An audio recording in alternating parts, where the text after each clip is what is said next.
Hurtgen Forest, Western Germany, 1944. Snow drifts slowly between the tall pines, each flake catching the pale winter light as if the forest itself is filling with drifting ash. The air is sharp enough to sting through wool and canvas, and each breath hangs suspended before the face of every soldier dug into the ragged American line. Among them lies a sniper from the 1st Infantry Division, pressed low in a shallow scrape carved hastily from frozen soil. He steadies his M1903 Springfield against his shoulder, but unease settles through him as surely as the cold settles into his bones. The rifle had served the sniper well through Africa, Sicily, and the hedgerows of France. But here, in the cold of the Hurtgen Forest, something felt wrong. The sniper noticed a faint rattle when the rifle slipped the evening before. The handguard felt loose, the stock contracted by the cold, and the barrel no longer held in its usual tension. The forest around him felt like a frozen labyrinth. Snow covered broken branches and splintered trunks. Every movement was slow, and every sound echoed through the trees. The fighting had dragged on for weeks as American forces tried to push toward the Ruhr River dams. Somewhere beyond, a machine gun briefly rattled before silence returned. The sniper raised his rifle, sighting through a gap between two leaning trunks. His breath fogged the rear aperture, and he wiped it off with a thumb stiffened by cold. When he fired, the shot struck high in the branches. The miss was not only disappointing, but also alarming. A rifle must be predictable, and this one no longer was. The sniper remained still, watching for a return shot. None came. The only sound was the wind moving through the branches. He withdrew the rifle and examined the stock. Moisture had frozen overnight, warping the wood and loosening the fit. He muttered under his breath, frustrated by the fault. Behind him, a sergeant approached and studied his posture. The sniper gave a slight nod. In this terrain, every rifle mattered. Visibility was poor. Movement was slow, and small arms fire often determined the fate of a platoon. The sniper placed his rifle down and examined the weak joint again. It was cold enough to burn through wool. A distant engine rumbled, steadily growing louder.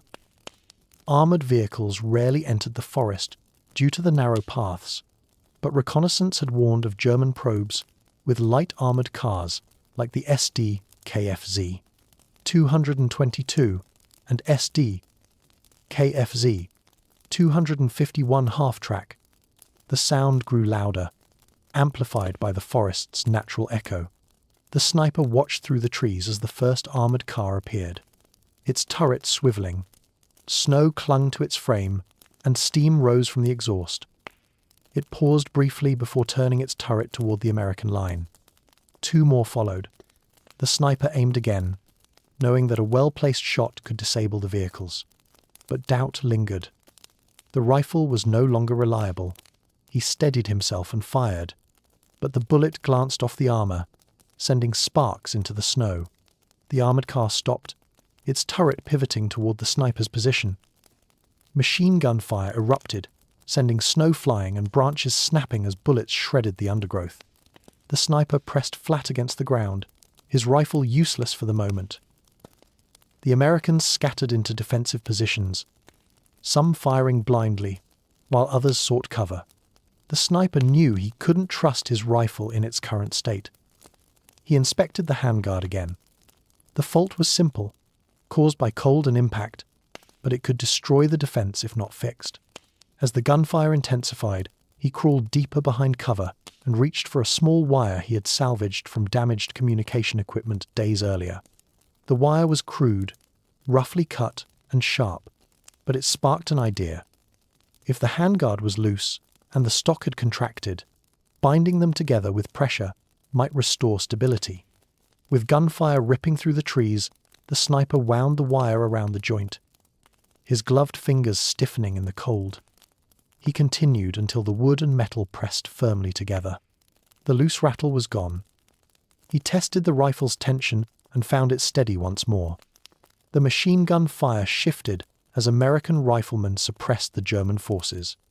The sniper took his position again, aiming down the sights at the first armored car. His breath slowed, and he squeezed the trigger. The shot was true, striking the narrow vision slit. The vehicle jolted, and the turret's movement slowed. A second shot struck the second vehicle, forcing it to reverse as the crew tried to assess the damage. The final armored car moved behind trees, exposing a mechanical joint beneath the turret. The sniper steadied his breath and fired, hitting the joint and causing the turret to jam. 3 armored cars were neutralized or disoriented, and the American line steadied. The sniper lowered his rifle and wiped the snow from the barrel. The makeshift repair had worked. The wire, though crude, had held the rifle together long enough to save the unit from being overwhelmed in the frozen terrain of the Hurtgen forest. The sniper prepared for whatever came next, his breath misting in the cold air. Snow continues to sift down through the trees, drifting slowly, catching against shattered branches left by months of artillery. The quiet after the armoured assault feels unnerving, as if the forest is holding its breath. The sniper remains behind the log, waiting to confirm that the German vehicles can no longer fire. The SD KFZ 222 nearest him sits still, smoke seeping from its damaged observation slit. The second armoured car remains idle, angled behind pines, its turret still, engine groaning faintly in the cold. The third vehicle has retreated several meters, frozen with its jammed turret in a useless direction. The American infantry takes advantage of the lull. Figures rise cautiously from the snow, moving into better positions. Some crawl forward for a better field of view, while others stay low, expecting German fire at any moment. The sniper inspects his M1903 Springfield. The cheap wire wrapped around the handguard has bitten small grooves into the wood, but the tension holds firm. He tests the wire with his gloved thumb, ensuring it hasn't slipped. Distant artillery thumps roll across the forest floor. The Americans know the sound. German trial shots to test range. A few trial shells come before a heavy barrage. The sniper sinks deeper into the snow, steadying his breathing. In the Hurtgen, artillery is the deadliest threat, not small arms. Shells often fall through the pine canopy, exploding branches into lethal splinters. A shell bursts several hundred meters away, sending a muffled shock through the earth. Another lands closer, showering snow and bark. The sniper realizes the German forward observers may have relied on the armored cars for better target coordinates. With those vehicles disabled, the observers might hesitate to commit artillery. The sniper shifts cautiously to observe the terrain ahead. They seem uncertain, using hand signals to communicate. Without the armored cars to anchor them, their attack lacks coordination. An assault in such terrain requires unity. Now, that coordination is fractured. Snow crunches behind him. A squad leader moves through the trees, crouching low and making brief gestures. The unit begins repositioning, widening the defensive perimeter. The sniper is waved forward to a slightly elevated position among the roots of a fallen pine. He crawls toward it, keeping his rifle tucked beneath him and his gear low to avoid snapping frozen branches. This new perch gives him a better view of the forest floor, where the Germans gather in scattered groups. From this vantage point, he can see the stalled attack. Some German soldiers take cover behind trees, cautiously peeking out to gauge the Americans' response. Others huddle near the third armored car, talking with the crew trapped inside the jammed turret. One of the crew members climbs partially out of the hatch to inspect the damage. The sniper watches him through his sights, noting how exposed he is. A single well-placed shot could remove him, but the sniper lowers the rifle, steadying his breath, waiting for a clearer reason to fire. The German infantry begin moving cautiously, searching for a new path through the dense pines. They know the Americans are watching, but they don't know from where. The sniper lifts his rifle and tracks a figure attempting to advance between two trees. Snow bursts near the target, and the soldier collapses in the powder, German voices call out. Movement scatters. The ability to strike at these distances depends on the rifle's consistency. The sniper recalls how his earlier shots drifted wildly. If he hadn't repaired the stock, his fire would have been unpredictable. The wire has restored the rifle's dependability, enabling him to do what's required in this deadly environment. He cycles the bolt, loads a fresh cartridge, and finds another target near a pine trunk. The shot rings out, and again the bullet flies true. German fire intensifies briefly. Bullets slice through the trees, tearing chunks from trunks and sending snow like powder into clouds. Yet the Germans lack coordination, and without armoured support, their advance falters. The squad leader behind him calls out instructions, guiding the riflemen to focus on certain clusters. Voices merge with the forest's constant hush, creating a tense rhythm as both sides vie for control of the moment. A sudden stillness settles. German fire dwindles to scattered bursts. The snowfall grows heavier, reducing visibility and softening the soundscape. The sniper lowers his rifle and scans the forest, searching for signs of another push. Instead, he observes German soldiers withdrawing behind the immobilized armored cars. A pair attempts to attach tow cables to the third vehicle, but the effort is clumsy and exposed. The sniper breathes steadily, lines up a shot into the hinge mechanism, and fires. The round strikes the metal with a sharp spark. The Germans abandon the attempt and retreat deeper into the trees. The American squad uses the reprieve to reposition. Some soldiers move forward to examine the wrecked armoured cars from a safe distance, careful not to expose themselves to ambush. Others gather ammunition and reinforce their foxholes. The sniper shifts lower into his position and studies the wire on his rifle again. The coil is tight, though frost clings to the metal edges. He feels the cold even through his gloves, but doesn't adjust it. Changing anything during an active engagement might undo the delicate balance that has restored his rifle's accuracy. The forest remains quiet for several minutes. Snow accumulates quickly on the disabled vehicles. Their engines stop producing visible exhaust, leaving them dim shapes under a white shroud. The sniper knows the Germans may attempt another approach, perhaps with heavier support. Command will want to capitalize on the disarray, but they'll remain cautious, as the Hurtgen has punished every unit that moved too aggressively. A medic crawls past the sniper toward a wounded infantryman further down the line. The medic stays low, pushing a small sled containing bandages and morphine. His breath clouds in front of him as he works. The sniper watches briefly before returning attention to the forest ahead. This battle, like so many here, stretches on in fits and bursts of violence separated by long stretches of cold waiting. A new sound enters the forest. It's faint, rhythmic, and distant. The sniper listens carefully. It's not artillery or small arms fire. It's the sound of boots moving in unison on packed snow. A German reinforcement group is approaching. Their footsteps grow louder, accompanied by low voices and the rattle of weapons. They move more deliberately than the earlier attackers. Perhaps they're veterans assigned to regain control of the position. The Americans prepare. The squad leader shifts his men into a tighter defensive arc. Riflemen redistribute ammunition. Grenades are placed within easy reach. The sniper sinks low, recalibrates his breathing, and steadies the rifle once more. Through the swirling snow, he glimpses the approaching figures. Silhouettes first, then distinct shapes breaking through the white veils between trees. The first German soldier carries a rifle slung across his chest and binoculars in hand. He scans the tree line, but sees nothing.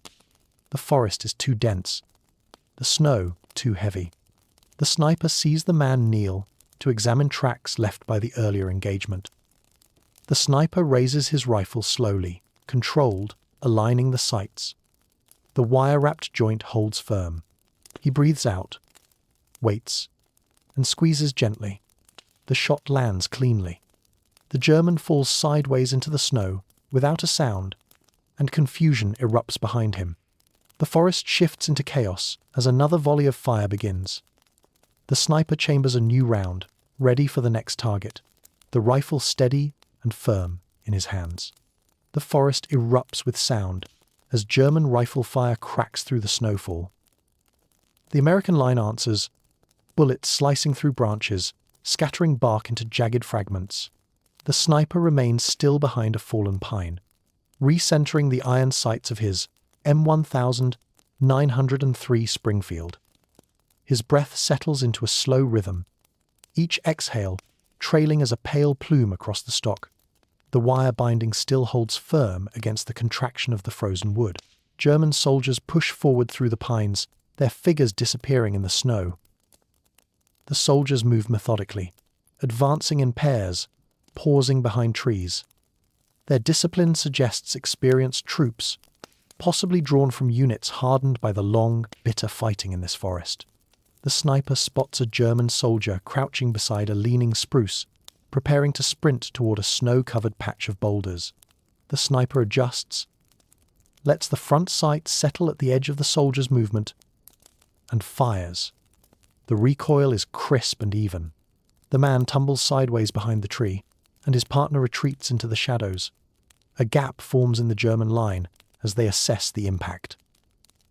Several riflemen slide deeper behind their cover, angling for a different axis of fire. A machine gunner drags his M1919 Browning across the snow, setting it behind a mound of frost-hardened earth. The squad leader signals the sniper to cover the left flank. The sniper crawls several meters through the snow and settles again behind a low rise, adjusting his sightline.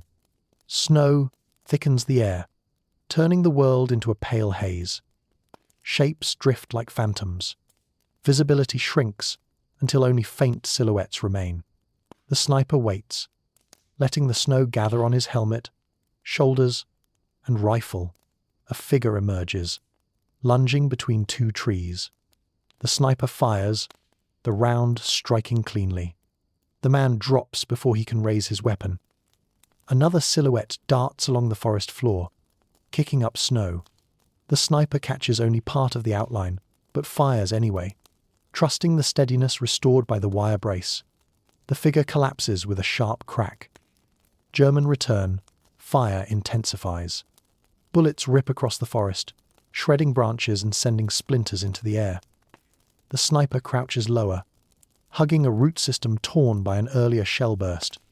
The Americans hold their fire to conserve ammunition, forcing the Germans to guess their positions. For a moment, both sides exchange only sporadic shots, hidden behind drifting layers of white. A radio crackles faintly from behind the German line. The sniper can't understand the words, but the tone conveys urgency. The Germans may attempt another coordinated push. They've lost armoured support, riflemen, and the element of surprise, yet they continue. Control of the Hurtgen is crucial, affecting the entire western front. Branches quiver near the sniper's position. A German grenadier creeps forward, clutching a stick grenade. The sniper inhales, aligns the sights, and fires. The bullet strikes the grenadier before he can throw, and the grenade rolls harmlessly away, settling in the snow. For a moment, the battle fades again, swallowed by the storm. The snowfall intensifies, and visibility narrows to meters, broken only by the creaking of tree limbs. The American infantry waits, breath visible, nerves taut. The Germans won't retreat easily, but the storm might force a temporary pause. The sniper inspects the rifle once more. The wire gleams faintly beneath the frost. It has sunk deeper into the wood, tightening with the cold rather than loosening. The improvised fix looks crude, but has exceeded expectations. No armourer is present, but in this forest, effectiveness matters more than appearance. A faint rumbling grows in the distance. The sniper realizes it's not thunder nor additional armour, but the sound of coordinated boots marching through packed snow. They push forward again, determined to break the American line before daylight ends the battle. Weapons are checked, magazines repositioned, and vantage points adjusted. The sniper tilts his rifle to ensure the wire hasn't slipped under recoil. Satisfied, He presses deeper behind the low ridge, preparing for the likely approach. Figures emerge through the haze, advancing in a staggered pattern. A commander gestures with gloved hands, directing two groups forward. Their movement suggests cautious aggression, the kind used after heavy losses, but with achievable objectives. The sniper waits for the first pair to break cover behind a fallen trunk. He fires. The round strikes the lead soldier, sending him into the snow. Another German stumbles, searching for the attack source. American riflemen erupt with controlled volleys, pinning the remaining Germans behind trees. The forest bursts into sharp cracks again. The Germans struggle to move under the hail of fire. One German dashes for a boulder. The sniper pivots slightly, adjusts his sights, and fires. Snow erupts as the figure flails and falls. Another drags him briefly before scrambling for cover, but the Americans keep up the fire, making it nearly impossible for anyone to advance. The push falters and collapses. German voices call out through the storm, signaling a withdrawal. One by one, figures pull back behind the shattered pines. The Americans cease fire gradually, conserving ammunition and refusing to reveal unnecessary movement. The forest returns to a heavy silence as the last German silhouettes fade. The sniper doesn't relax immediately. He watches the forest for several minutes, tracking any sign of renewed movement. Only when convinced the enemy has fully withdrawn does he lower the rifle. His hands tremble slightly from cold and exhaustion. But the M1903 remains steady. He studies the wire again, marveling at how such a simple piece of material could alter the course of the brutal morning. Around him, soldiers begin regrouping. Medics move toward fallen comrades. The machine gunner wipes snow from his Browning. The squad leader confers with other NCOs about consolidating the line. In the Hurtgen, every inch of ground is fought for. Nothing is given freely. Every gain is temporary unless reinforced. The sniper rises from his prone position, brushing snow from his uniform. His knees ache from hours pressed against frozen earth. He slings the rifle across his shoulder and steps through the snow toward the rest of the unit. In this forest, where cold ruins, machinery and terrain consumes men, survival depends on improvisation. His rifle, strengthened by a scrap of wire worth less than $1, has proven its worth not through perfection, but necessity. He moves through the ranks, listening to the forest and preparing for whatever the next hour demands. Winter light fades through the canopy, turning the world into muted shades of grey. The battle is not over. The day is not over. And the forest waits. Darkness gathers early in the Hurtgen, swallowing the forest long before true night. The snowfall eases, but the cloud cover remains low, trapping what little light persists beneath the tangled canopy. As the glow fades, the American line shifts from active defense to winter routines, checking ammunition, redistributing rations, adjusting gear, and securing fields of fire that will be nearly invisible once night falls. The sniper settles beside a large pine trunk split by artillery weeks ago, using its roots as a natural barrier, while he cleans the M1903 sights. Small crystals cling to it like frozen insects, reflecting the last rays filtering through the trees. The sniper gently brushes the frost away and tests the tension. It hasn't loosened. If anything, the cold has tightened it further. The fix has outlasted the battle, proving that necessity shapes the tools of survival. Around him, soldiers settle into foxholes carved from snow and crusted earth. Their breaths produce tiny clouds that vanish instantly in the wind. A few compare rations, trading pieces of chocolate or canned meat for the long night ahead. Helmets rest within easy reach.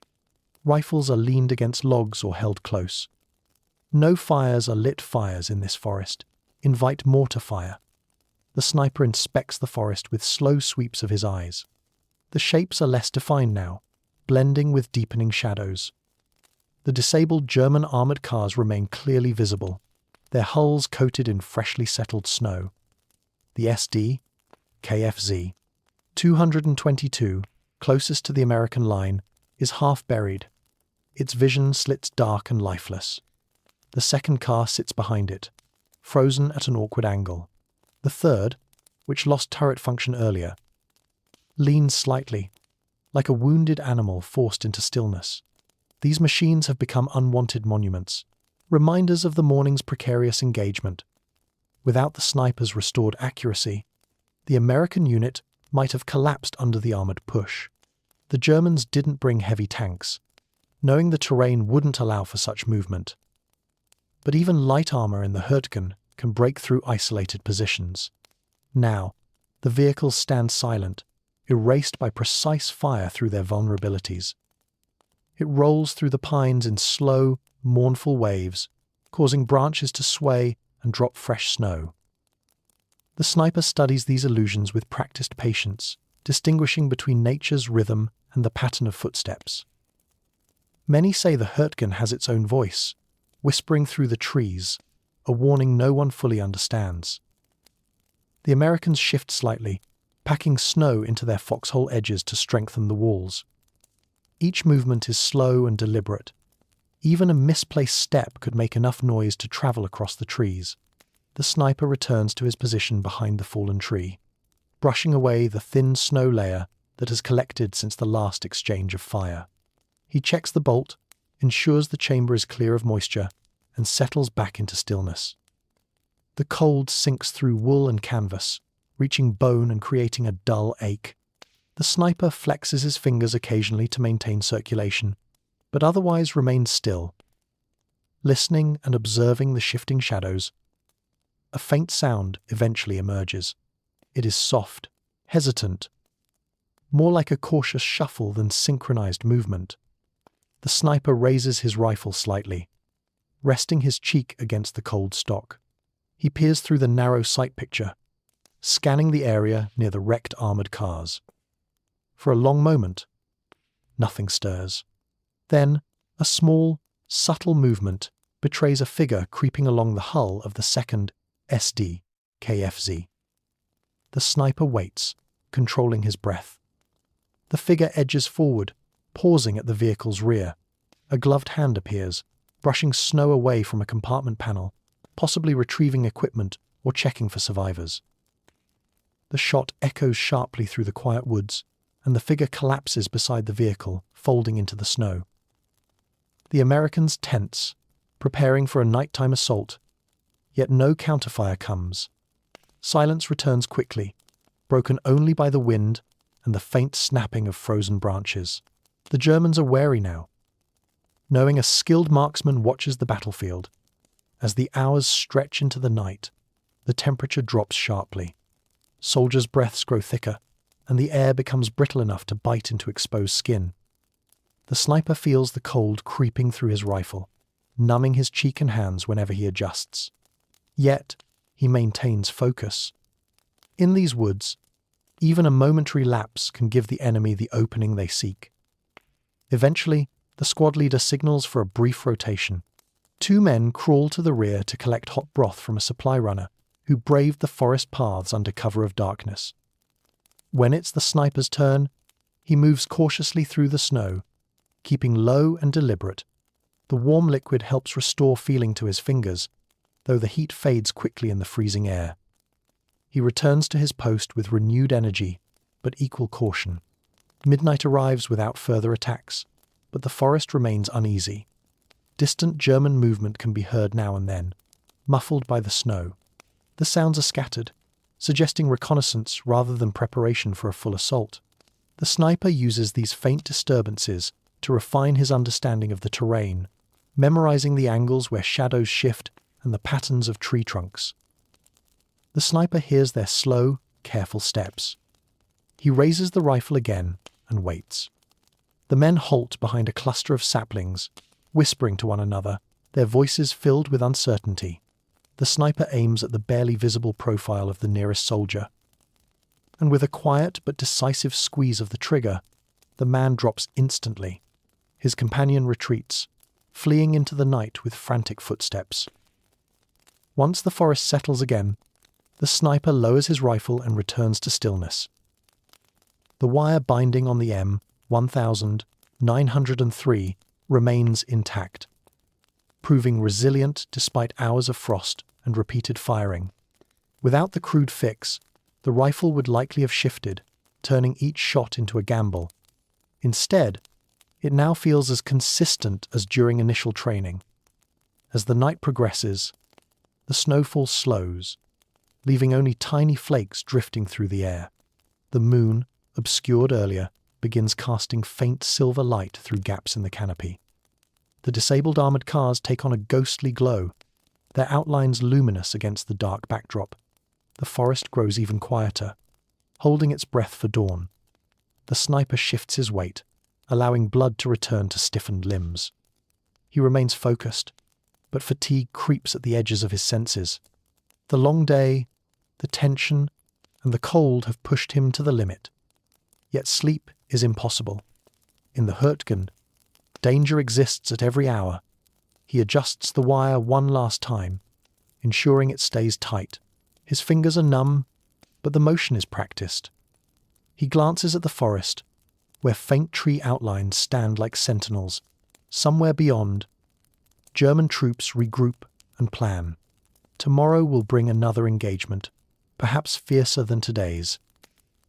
The improvised fix on his rifle gleams faintly in the moonlight, a reminder that survival here is built on adaptation, not perfection. Dawn rises reluctantly over the Hurtgen, a faint grey light creeping through the skeletal pines. The snowfall has tapered into a mist, coating the forest in a muted glow. Frost coats the helmets of the American infantrymen, glittering as light filters through the canopy. The sniper remains awake, having only drifted in brief moments of shallow rest, never fully surrendering to sleep. His rifle lies across his chest, barrel slightly upward, the wire binding stiff with ice but still firm. The first stirrings of morning come from the rear positions, where supply runners move quietly between dugouts. Their boots crunch softly on the crusted snow, amplified in the tense silence before daylight. The sniper listens, aware of the small sounds: canteens knocking, canvas straps creaking, a cough into a scarf. Every sound matters in the Hurtgen. The forest gradually reveals shapes hidden under the night's darkness. The disabled German armoured cars emerge slowly from the mist, their hulks nearly encased in frost. The SD, KFC 222, closest to the Americans, is half buried in snow, its turret angled toward the tree line. The second vehicle's hull is half submerged in snow, and the third, with its jammed turret, looks as if it is sinking into the earth. These steel carcasses mark the spot where precision overcame machine, reminding the sniper of how narrowly his unit avoided disaster. As the light strengthens, the squad leader signals the men to prepare for reconnaissance. The sniper knows they can't stay in their positions indefinitely. The Germans may attempt another assault, or they may be repositioning deeper in the forest.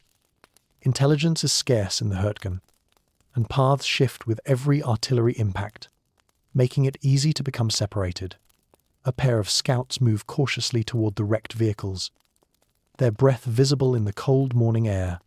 They step carefully, probing beneath the snow for traps.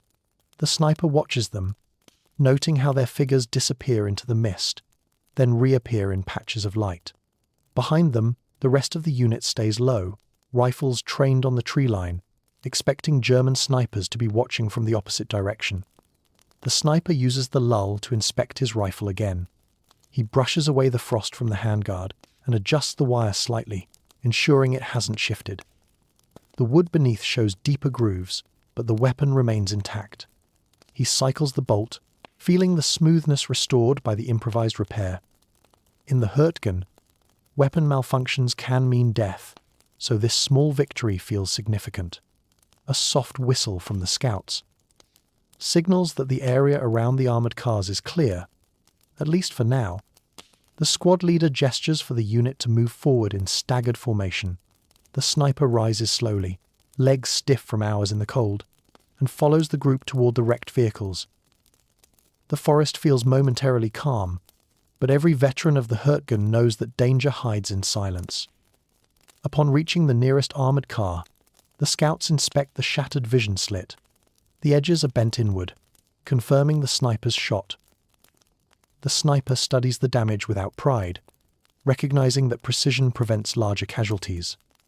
He moves on to the second vehicle, where the jammed turret remains locked in place by the sniper's shot. The metal is twisted, the gearing seized, and snow has begun to fuse around it. From the tree line opposite the American position, a single figure emerges between two pines, bending low to study tracks in the snow. The sniper raises his rifle, scans the area, and prepares to fire. The man appears to be a lone scout, perhaps assessing the fate of the armoured cars. The sniper steadies the M1903, the wire holding the handguard stable. The soldier bends again, tracing a gloved hand along the snow. The sniper breathes out softly. The shot breaks the silence, and the man falls without a sound. The forest reacts instantly. Voices erupt from the German side, muffled but urgent. The Americans brace for retaliation, but none comes. The Germans remain hidden, unwilling to expose additional scouts to the sniper's deadly accuracy. The squad leader gestures for the unit to withdraw, fearing that lingering near the vehicles risks drawing artillery fire. The sniper moves briskly, quietly, back toward the line. Once settled again behind his chosen pine tree, the sniper resumes scanning the forest. The light filters more fully through the canopy, transforming the snow-covered ground into a patchwork of shadow and pale illumination. The forest seems less hostile in daylight, but the illusion is thin. As the morning progresses, distant combat sounds filter through the trees. Other American units engage German positions deeper in the forest. Occasional artillery bursts echo, quickly snuffed by the snow. The sniper listens carefully, noting the direction of the explosions.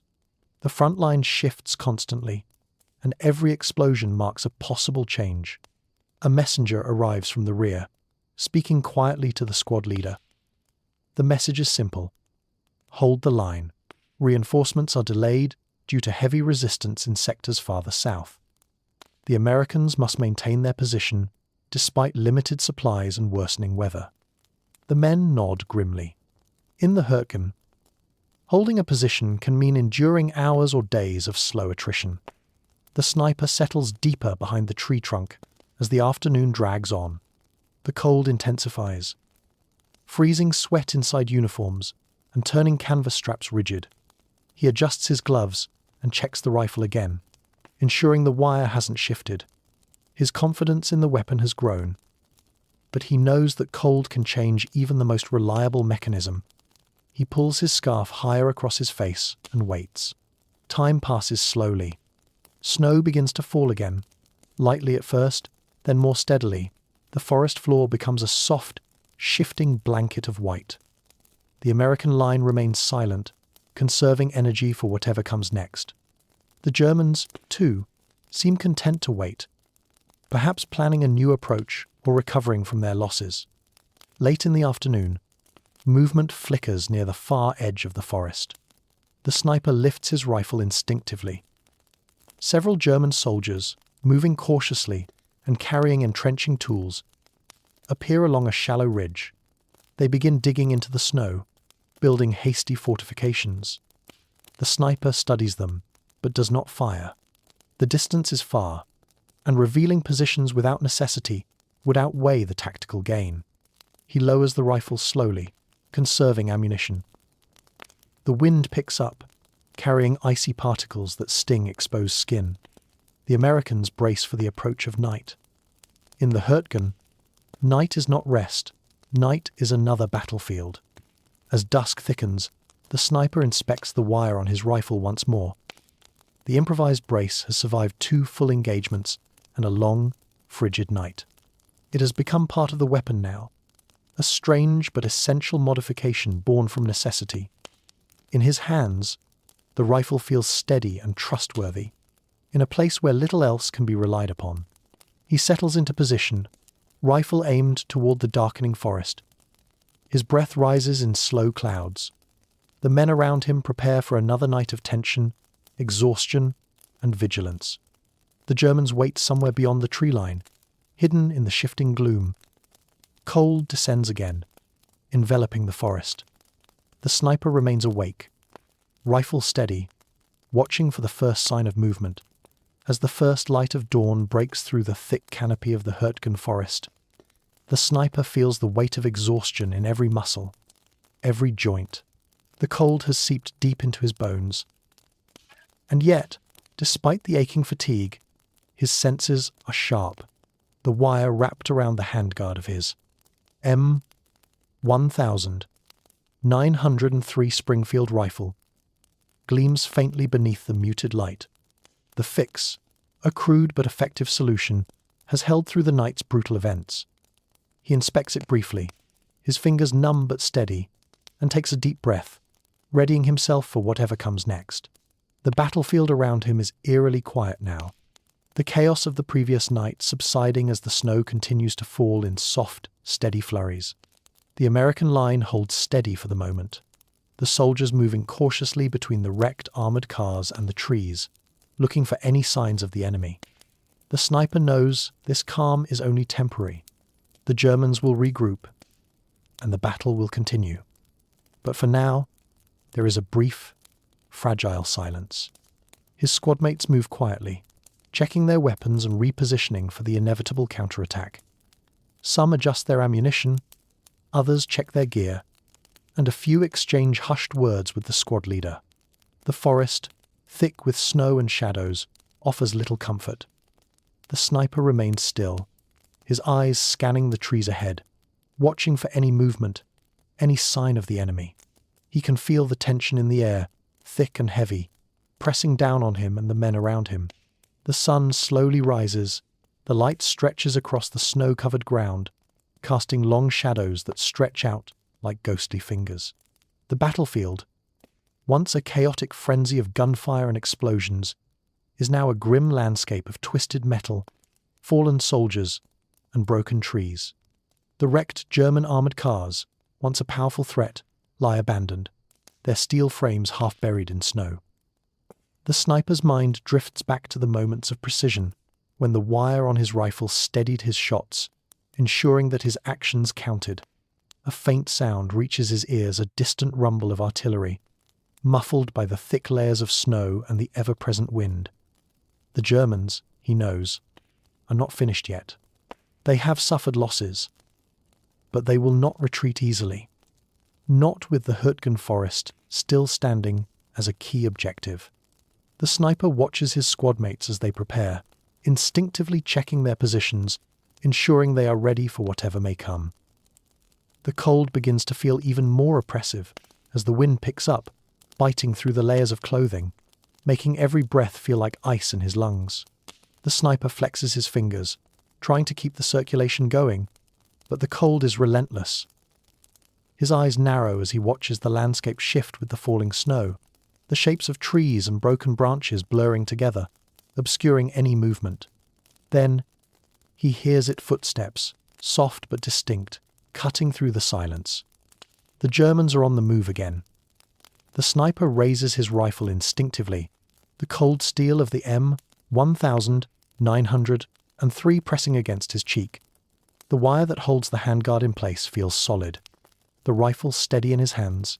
He exhales slowly, the air coming out in a cloud of mist. His heart rate quickens, but his grip remains firm. A figure appears from behind a cluster of trees, moving cautiously through the snow. The sniper tracks the figure's movements, waiting for the perfect moment to take the shot. The soldier pauses, glancing around, and the sniper lines up the sights, squeezing the trigger. The shot rings out, sharp and clean, cutting through the stillness of the forest.